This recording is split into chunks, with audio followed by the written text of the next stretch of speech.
Hi everyone, it's Kev's Magpie's YouTube channel. Welcome back to another video on my channel. In today's video, I'll be reviewing our round 23 loss against the Adelaide Crows. If you are watching Kev's Magpies, welcome, like, comment, share. If you're new to the channel, watch this for the first time, like, comment, share, and subscribe.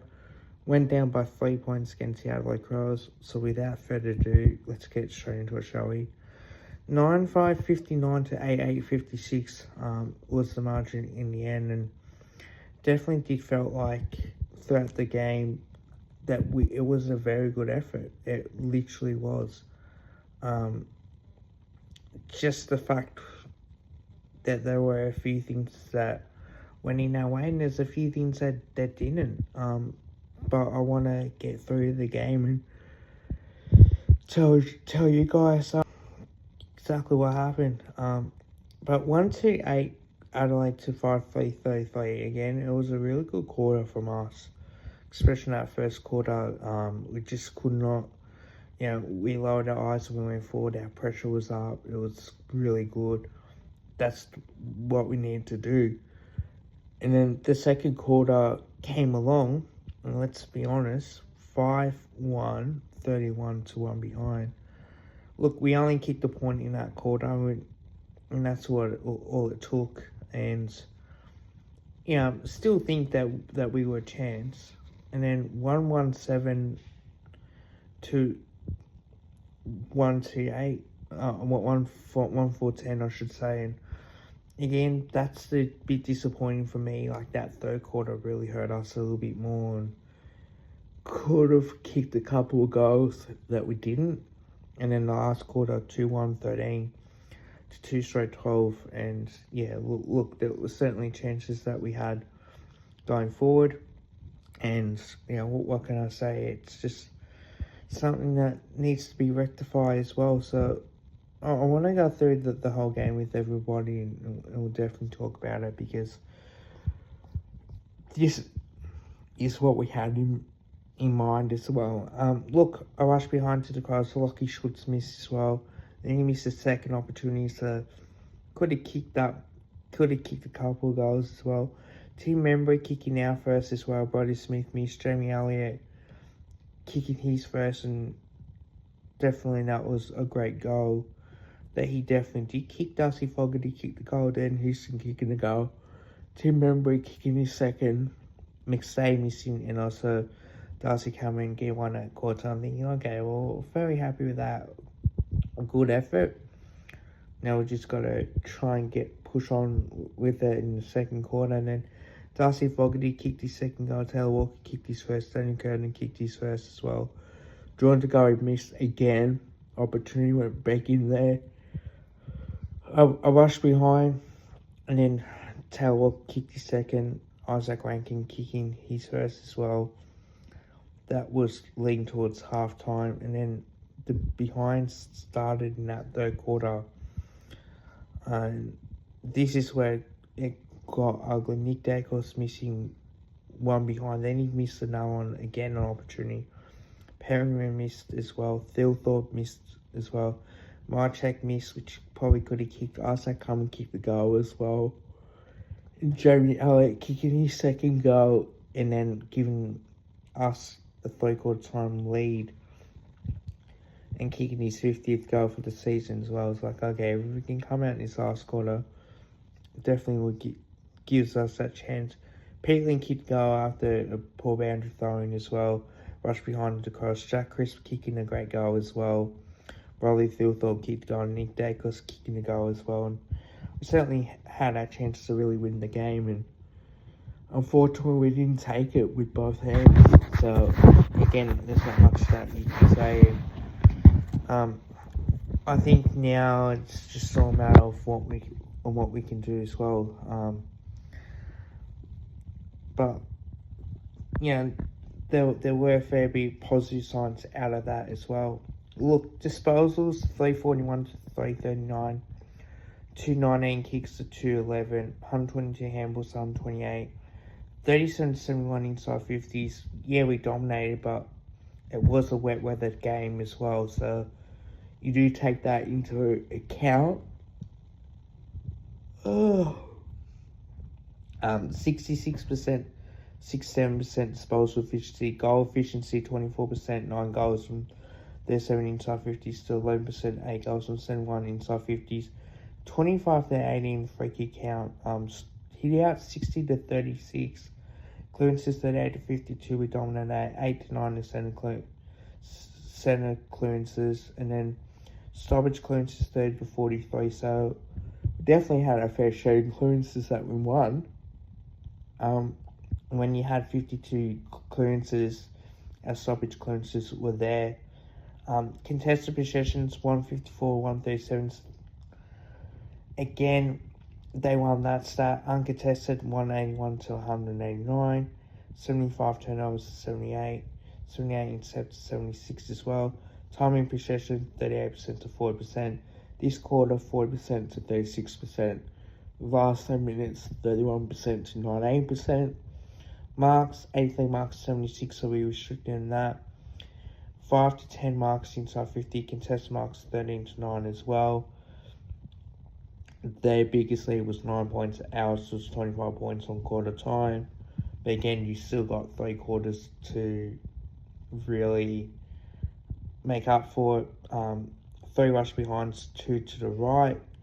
There were the misses. We missed 5 to the left, 2 to the right. Hit the post once on the right, and then we had 63 tackles to 85, tackles in the 456 to 32. So it certainly had that pressure on there. 3 to 1 the bounces, and 1% is 51 to 46, and 60 to 62 interchange. So again, we end up with less rotations. I don't know why that we've been doing that as well.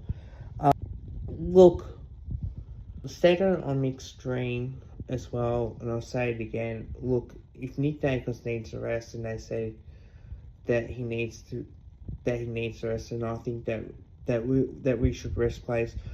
I think with integrity, selection integrity, if we had Bobby Hill playing as a sub, playing in, and you had like a kid as the sub, and a kid says, "Oh, I don't play," says, "Well, if Bobby Hill is allowed to play, but then I can't," then that's the mixed messages there. I still think in that case, you got to play your role that's been asked for in the team, and I definitely do think that is the case.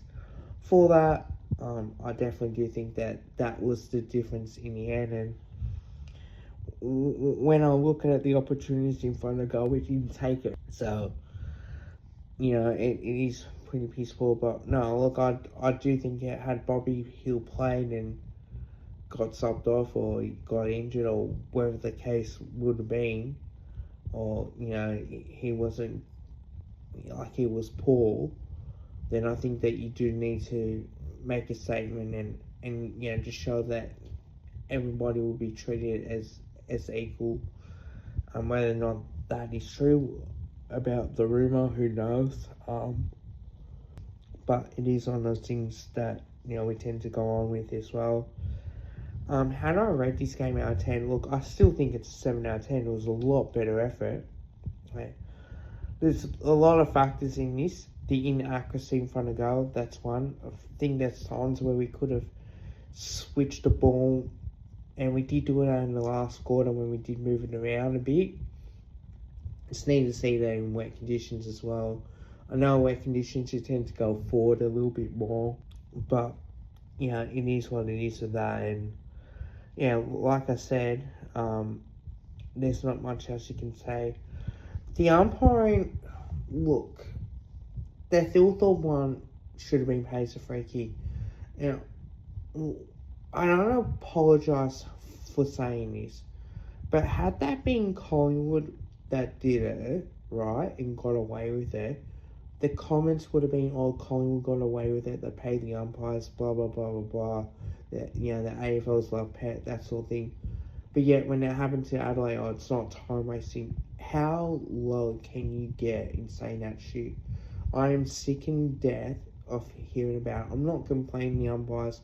I didn't blame the umpires for the loss. I mentioned, and even the commentators mentioned, that should have been a free kick for time wasting, because Lockie Schultz did that last year, gave the ball to Nick Dacos, and then therefore, instead of giving it to the umpire, but yet you pay a free kick.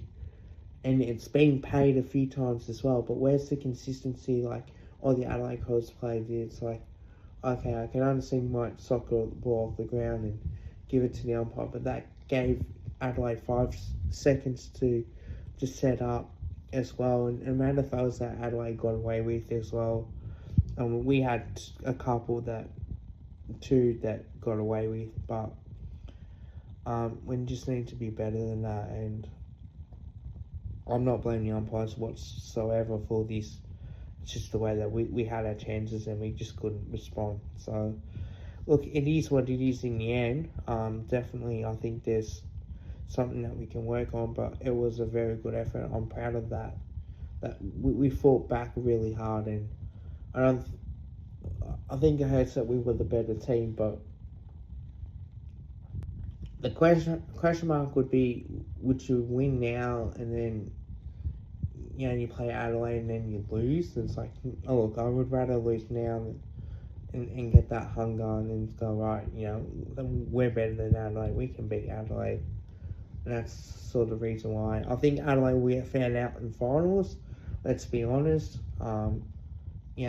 They're on top of the ladder now and they're 2 games clear. They could probably afford to drop it, but then again, like, there's no guarantees as well. So I think in a way, I'm happy with the performance that we had, and I'm so stoked in the way that we played.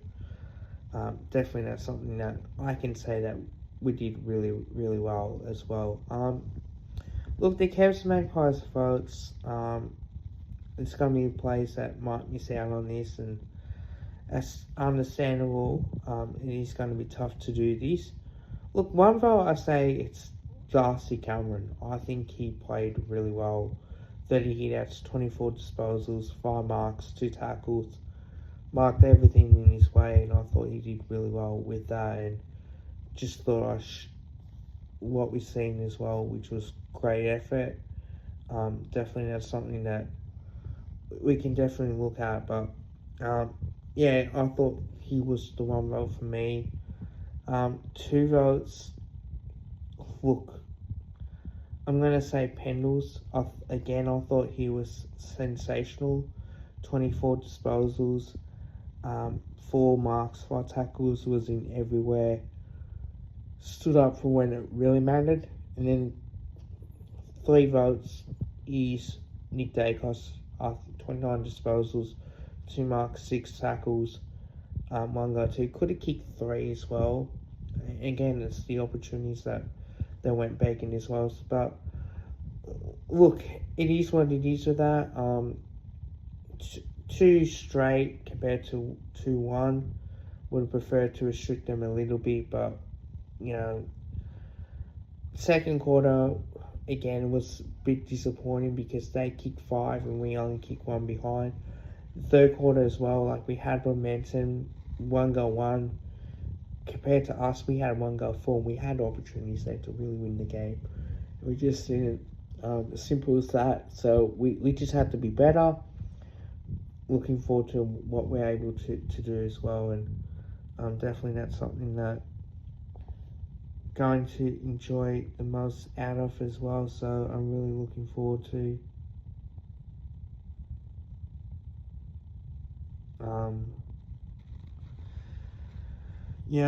it is what it is, guys, and I'm not too sure what's going to happen. And look, I'm still think we'll be Melbourne, but